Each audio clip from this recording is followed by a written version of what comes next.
अस्सलाम वालेकुम जी, कैसे हैं आप सब? अल्लाह पाक आप लोग हमेशा खुश रखे, आबाद रखे, अपने घरों में हंसते रहें, मुस्कुराते रहें। तो के लिए बहुत ही ज़बरदस्त रेसिपी लाई हूँ दाल के हलवे की, चनों के दाल के हलवे की।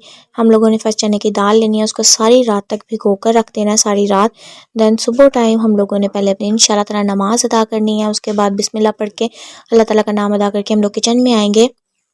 किचन में हम लोग बनाएंगे अपना हलवा यम्मी सा।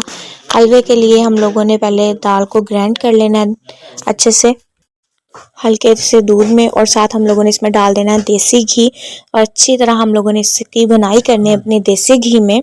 जितने अच्छे से हो सके हम लोगों ने उतने अच्छे से करनी है। यहाँ देखें जी, हमारी भुनाई स्टार्ट हो चुकी है। अब इस स्टेज पे हम लोग शुगर ऐड करेंगे, बहुत झटपट रेडी हो जाता है। बस यही है कि रात को आपने दाल भिगो के रख देनी है।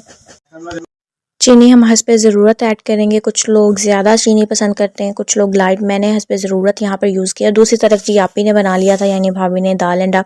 तो बस सोचा मैंने कहा उसे भी रिकॉर्ड कर लूँ। और आपको एक और मज़े की बात बताऊँ, यहाँ इसमें आप लोग जितना भी घी ऐड करेंगे उतना ही निकल आएगा, उसमें घी वाली टेंशन नहीं है। लेकिन आप लोगों ने ज़्यादा सारा ही ऐड करना है, देसी घी ऐड करके उसकी अच्छे से भुनाई करनी है, कंजूसी नहीं करनी। और दैन जब भुनाई हो जाएगी तो ऑटोमेटिकली आपका सारा घी बाहर आ जाएगा। उसके बाद से हम लोगों ने अपनी ट्रे में रख लेना, अच्छे से हम लोगों ने ड्राई फ्रूट्स कुछ अंदर ऐड कर देने और कुछ हम लोगों ने सजावट कर देनी। और यहाँ जी हमारा हलवा रेडी हो चुका है। अल्लाह हाफिज़।